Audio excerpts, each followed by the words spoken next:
안녕하세요. 허재영 기자입니다.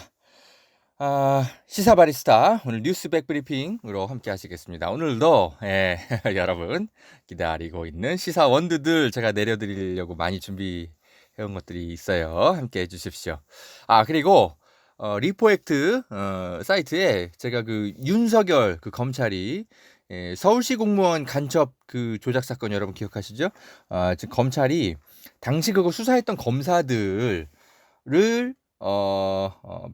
유우성 씨 변호인이 국정원법 위반으로 그 이제 고발해가지고 고소해가지고 수사받고 있었거든요. 이자들을 최근에 불기소 처분해준 것으로 제가 확인을 했습니다. 그래서 단독 기사 올려놨으니까 시간 되시는 분들 가서 좀 봐주세요. 윤석열 검찰 그래요. 검찰 개혁의 의지가 있는 건지 모르겠습니다. 이럴 거면은 검찰 진상조사단 그런 건 뭐하러 이렇게 흉내내면서 만들었습니까? 그거 진상조사단에서 이거 검사들 문제 있다. 이거 사실상 증거조작 공유했다. 정보를 뭐 이런 정황들을 밝혀냈거든요. 그 진상조사단이. 근데 그거를 다 뒤집어 버렸어요. 윤석열 씨가. 그 기사 좀 봐주시고요. 자, 허재영 기자는 여러분의 후원으로 이렇게 제가 유튜브 논평도 열심히 하고요. 취재도 열심히 하고 있습니다. 요즘 너무 그래서 바쁜데 저희가 이렇게 다시 바빠질 수 있는 게 얼마나 감사한 일인지 모르겠습니다. 모두 여러분 덕입니다. 열심히 일하겠습니다. 감사합니다. 커피 물 좀 내리고 다시 올게요.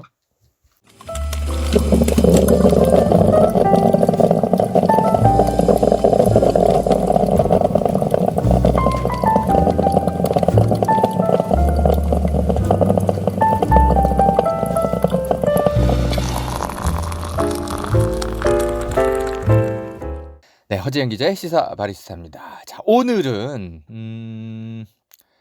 이 얘기를 좀 드릴게요. 우리 이수진 더불어민주당 의원이 친일파들 국립현충원에서 파내자 그런 법안을 준비하겠다고 밝혀서 이 수구 세력들이 발칵 뒤집혀가지고 당황해했던 그런 뉴스들이 좀 나오고 있어요. 이게 제가 조금 알아보니까 원래 광복회에서 이 법안을 계속 준비 중이었어요. 그래서 아마 이제 이수진 의원이 이제 그 동작구 지역구니까 아마 그쪽이랑 이제 뭐가 이렇게 조금 약간 그 같이 하고 있는 것 같은데 이건 제가 좀 더 취재가 되면 좀 더 설명을 드릴게요. 친일파들이 지금 여럿 현충원에 묻혀 있죠. 그러니까 그 한국 전쟁 때 공을 세웠다는 이유 하나만으로 자신의 친일 행적들을 싹 다 그 뭐랄까 무마되면서 그냥 현충원에 안장되어 있는 거죠. 이게 지금 적절한 거냐? 우리가 한국 전쟁을 기어 공을 세운 것은 우리가 고맙긴 한데 그렇다고 해서 현충원에 안장하는 것이 맞느냐? 이제 이런 여러 논란이 있는 거죠.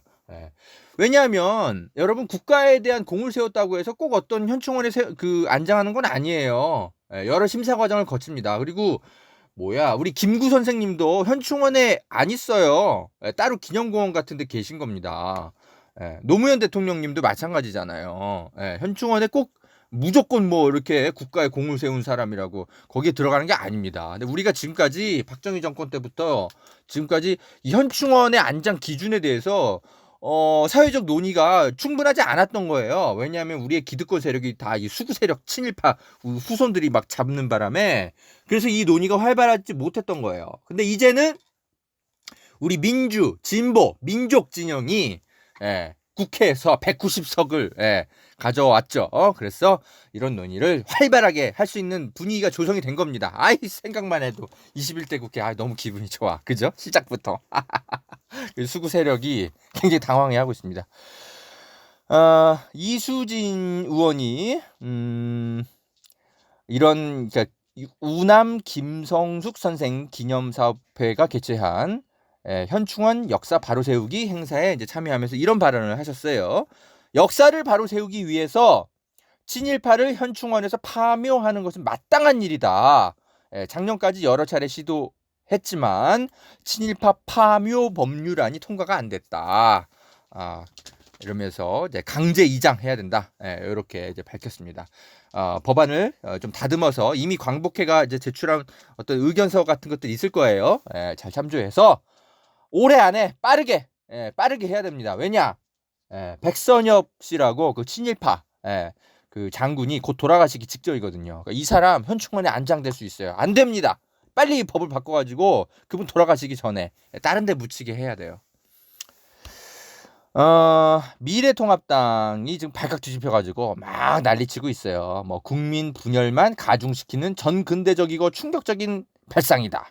중국 문화 대혁명 당시 홍위병들이 청나라 황실의 무덤을 파헤치거나 조선시대 사화 때 부관 참시를 했던 일이 연상된다. 이러면서 논평을 했는데 글쎄요. 저는 이런 생각이 드는데요. 아니 중국인들도 하는 일을 우리는 왜 못해? 우리가 중국보다 못한 민족이야? 왜 한족들은 해내는 거 우리는 왜 하면 안 되는데? 참, 미래통합당 자존심도 없냐 니네는? 당장 파내야 됩니다. 당장 파내고 그리고 하여튼 백선엽 장군 지금 뭐 본인이 이렇게 지금 얘기하고 있어요. 이렇게 논란이 되니까 나는 어떤 특혜도 없이 대전 현충원에 묻히고 싶을 뿐이다. 뭐 이렇게 지금 그 중앙일보랑 인터뷰 해가지고 5월 28일 날 기사가 있더라고요. 지금 이 그 백선엽 장군 이 사람이 어떤 사람이냐면 여러분 예전에 6.25 전쟁 때 그 여러 가지 그 공적을 세워가지고 공산군을 무찌르는데 아주 혁혁한 그런 공을 세운 어떤 뭐랄까 한국 전쟁의 영웅이 맞습니다. 영웅이 맞고 그렇긴 한데 이분은 좀 역사적으로 이중적 평가가 존재하는 분이에요. 이분이 1920년생인데 올해 100살이죠. 100살 넘으셨죠? 빨리 이제 돌아가시기 직전인데 이분의 일본명이 시라카와 요시노리. 시라카와 요시노리입니다. 창씨 개명 하셨던 분이에요.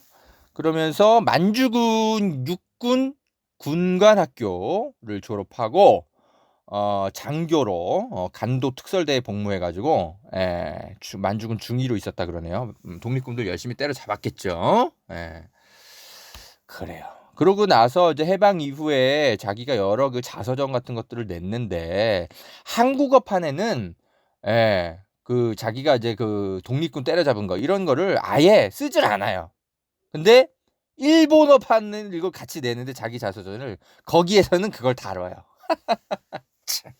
이런 위선적인. 그러면서 그 자서전에다가 뭐 자기의 어떤 부끄러운 과거에 대해서는 하나도 사과를 안 해요. 이렇게 썼습니다. 백선엽 씨가 우리가 진지하게 토벌했기 때문에 우리가 진지하게 그 독립군을 토벌했기 때문에 한국의 독립이 늦어진 것도 아니다. 우리들이 역으로 게릴라가 돼서 독립군과 함께 일본에 맞서 싸웠다면 독립이 더 빨라졌을 거라고 생각할 수도 없다. 뭐 이렇게 소회를 밝혔어요. 그러니까 잘했다는 거죠. 자기 그 과거에 대해서 독립군 때려잡은 거에 대해서는 하나도 부끄러움을 느끼지 않고 있는 거예요. 이런 분이 어떻게 현충원에 안장됩니까? 안 됩니다. 다만 그런 생각은 해볼 수 있죠. 뭐냐? 그러니까 지금 그 현충원에 안장되려면 대신 국가보훈처에서 의견서 같은 걸 받아야 돼요. 당신에 대해서는 친일 행적 이런 것들이 확인이 됩니다. 그 과거에 대해서 국민에게 어떤 사과 또는 표명 이런 거를 좀 해주십시오. 그래야만 현충원에 논란 없이 안장이 되실 수 있습니다. 이렇게 협상을 하는 거예요. 6.25 때 공적 세웠다고 현충원에 다 이렇게 안장하기에는 국민 감정상 적절치 않은 게 있는 거잖아요. 그런 방식의 좀 타협안 같은 것들을 법안에 넣으면 어떨까 이런 생각이 들어요. 그러니까 지금 백선엽 씨는 사실은 공적이 있는 거잖아요. 현재 우리 그 대한민국을 세우는 어떤 과정에서 그 공을 우리가 아주 인정을 안 할 수는 없으니까 다만 당신의 친일 행적에 대해서만 국민에게 민족 앞에 사과를 해주십시오. 그렇게 국가가 요청을 하는 거예요. 근데 자기가 난 끝까지 못하겠다. 뭐 그러면은 현충원에 안장을 할 수 없는 거죠. 그런 과정들이 있으면 좋겠어요. 아니면은 그런 생각도 들어요. 그 현충원에 이미 묻혀 계신 그 친일파 들이 있잖아요. 막 파묘한다는 거는 사실 약간 국민 감정상 약간은 좀 거부감이 느껴지는 것도 사실이에요. 일부 국민들은 반대할 겁니다. 그래서 제 생각에는 만약에 이제 그런 분들의 의견을 우리가 좀 수렴한다면 파묘보다는 그분들의 비석 옆에다가 하나 뭘 더 세워놓는 거죠. 친일 행적을 함께 적시하는 비석을. 그래서 이런 논란의 어떤 여러 가지 소지는 있지만 그러나 이런 공적을 인정하여 현충원에 안장한다. 그러니까 우리 후손들에게 50년, 100년 지나서 여기 와본 사람들한테 이 사람이 현충원에 있지만 우리 조상이 이런 논란은 계셨구나라고 알게 해야죠. 그냥 무조건 다 국가의 영웅처럼 현충원에 있으면 안 되는 거죠. 아니면 또 이런 것도 있어요. 현충원에 아예 따로 공간을 만드는 거예요. 같은 현충원인데 일종의 좀 단계를 두는 거죠. 그런 방식으로 구분해서 현충원에 안장하는 거. 이런 것도 하나의 방법입니다. 무조건 다 현충원에서 막 내쫓고 그것만이 꼭 대안은 아니에요. 그러니까 이런 거는 국회에서 20대 국회에서 이런 걸 논의 안 한 게 아닐 거예요. 안 한 게 아닐 텐데 민주 진보 진영이 그래요. 190석. 이번에 20대 국회 때 압도적으로 했으니까 이제 진짜 힘있게 하십시오. 의회 독재 합시다. 우리 민족의 정체성을 확보하기 위해선 그런 의회 독재라면 국민이 박수치죠. 의회 독재가 꼭 나쁜 겁니까? 그러니까 지난 20대 국회에서 미래통합당이 하도 딴지 걸어서 다른 뭐 검찰개혁이나 여러 가지 그런 게 급하니까 아마 좀 뒤로 밀린 것 같은데 이제 합시다. 이수진 의원이 응원하고요. 백선엽 장군 곧 돌아가시기 전이니까 그 전에 빨리 이거 처리합시다. 그분 현충원에 안장하면 안 됩니다. 자, 이렇게 뉴스 브리핑 해드리고요. 제가 이 방송 준비하기 전에 광복회랑 좀 통화 좀 하고 말씀을 드리려고 했는데 이분이 자리에 안 계셔가지고 통화가 안 됐는데 좀 통화 좀 해가지고 이 후속 소식은 제가 다음 방송에서라도 좀 전달을 해드리도록 하겠습니다. 자, 다음 뉴스 볼까요? 뉴스라기보단 약간 좀 논란이 좀 되고 있는 그 SNS 상의 내용들을 좀 살펴볼 게 있어서 가져왔는데 뭐냐면 임미리 교수 있잖아요. 그 경향신문에 민주당만 빼고 이상한 칼럼 쓰신 분. 그 삼성 그 해고자 김용희 씨 있잖아요. 그 강남역 앞에 그 철탑 농성 하시는 분. 그분을 임미리 교수가 대표적으로 나서서 많이 도와오셨나 봐요. 그래서 좀 보도가 나왔는데 김용희 씨가 철탑에서 내려오신대요. 내려오셨나 이미? 그래서 내려왔는데 문제가 뭐냐면 내려왔군요. 5월 31일 날 내려왔는데 어제 내려왔구나. 문제는 임미리 씨가 거기서 함께 연대투쟁했던 여러 그 단체들이 있는데 거기랑 상의도 안 하고 자기가 그냥 독단적으로 가서 삼성이랑 뭐 협상하고 와가지고 그렇게 그냥 농성이 종료가 됐나 봐요. 그래서 지금 연대 단체들이 막 그 항의하는 글들을 SNS에 막 올리고 있습니다. 임미리 교수 똑바로 행동하라고. 이럴 줄 알았어. 이 사람 뭔가 좀 어딘가 좀 약간 그죠? 그 정의감과 선의 뭐 이런 거 앞선 것은 알겠는데 어딘가 모르게 좀 디테일하지 못하고 뭔가 좀 공명심을 좀 앞세우는데 좀 쩔어 있고 그런 의심이 계속 들었죠. 그러니까 경향신문에 이상한 칼럼이 실리는 거 아닙니까? 어딘가 내공이 부족한 사람들은 꼭 이렇게 티가 나요. 빈수레가 요란하듯이. 그 김용희 씨가 그 임미리 교수를 신뢰해서 이제 삼성과 협상하는 것을 이제 권한을 위임한 건 맞는데 협상 내용이 삼성에 무슨 뭐 제대로 된 사과 뭐 이런 거 받은 것도 아니고요. 그냥 김용희 씨에 대해서 적절하게 보상하는 거. 그렇게 그냥 협상을 하고 내려왔나 봐요. 그리고 또 문제가 뭐냐면 거기 그 철탑 농성은 김용희 씨 혼자서 했지만 원래는 농성 그 자체만 놓고 보면 그 김용희 씨 말고 삼성중공업 해고자 이재용 씨라고 이런 분들이 원래 같이 농성을 함께 하는 거라고 하더라고요. 철탑만 안 올라갔을 뿐이지 같이 농성은 하셨던 거죠. 근데 그 이재용 씨 문제도 있는데 이재용 씨 문제는 그냥 쏙 빼고 김용희 씨 문제만 덜렁 합의하고 그냥 내려온 거예요. 온 거예요. 임미리 교수가. 예. 그러니까 이게 김용희 개인의 농성이 아니라 이재용 삼성중공업 해고자를 포함해서 여러 그 삼성 관련한 부당 해고자 전체가 함께 싸우는 농성이었는데 김용희 그 철탑 농성 하나만 덜렁 해결하고 내려온 거예요. 해결도 아니지. 삼성이 사과도 안 했는데. 예? 김용희 씨가 무슨 뭐 금전적 보상을 노리고 거기 올라가서 싸웠습니까? 그래서 지금 다른 노동자들 함께 싸워왔던 해고 노동자들이 지금 벙 쪄가지고 막 항의글을 올리고 있더라고요. 예. 문제가 큽니다. 예. 이런 사람들이 나서가지고 설치고 다니면서 이런 운동을 이끄니까 꼭 이런 사단이 나는 거예요. 그래서 제가 진보 언론도 명심해야 될 게 뭐냐면 어디 무슨 교수 직함 갖고 있다고 해서 어디 검증도 하지 않고 막 칼럼 지명 같은 거 내주면 안 됩니다. 에? 이게 검증되지 않은 지식인들이 무슨 교수 하나 타이틀 어디서 가져왔다고. 이분 정식 교수도 아닐 거예요. 고려대에서 무슨 연구 교수인가 그런데. 예. 과도한 사회적 권위가 부여돼가지고 사회에 자꾸 혼란과 문제들을 일으키잖아요. 오류를 반복하고. 임미리 교수가 뭐 나쁜 사람이라고 얘기하는 게 아니라 그의 실력과 내공에 견줘서 과도한 사회적 권위가 부여되니까 자꾸 막 이상한 일들이 벌어지는 겁니다. 그 그릇에 맞게 사회적 권위가 부여돼야 돼요. 임미리 교수는 검증이 필요합니다. 이 사람 제가 아무리 살펴봐도 정치학계 내에서 뭐 무슨 뚜렷한 어떤 공적을 세운 무슨 논문이 있거나 뭐 어디 연구 자료가 있거나 이런 게 없어요. 이분은 뭐 하나 업적을 세운 게 없다니까요. 아예 그냥 어디서 연구 교수 하나 타이틀 얻은 거예요. 예. 그게 달랑 끝이에요. 근데 무슨 그런 사람한테 경향신문 오피니언 팀은 그런 식으로 칼럼 지면을 그렇게 오랫동안 내줘가지고 그 사단을 만들어냅니까? 총선 앞두고. 이런 소식 전해드리고요.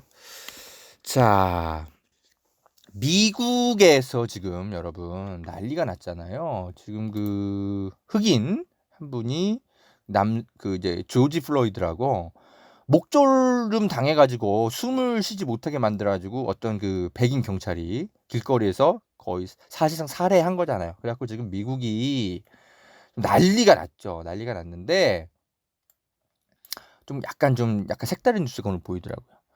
미국의 지금 경찰에 대한 항의 시위가 벌어지는 것뿐만이 아니라 미국의 경찰들도 지금 일부 경찰들이 시위대 앞에 무릎을 꿇고 함께 미국 경찰 당국에 항의하는 그런 시위를 함께 하고 있다. 이런 뉴스들이 지금 나오고 있더라고요.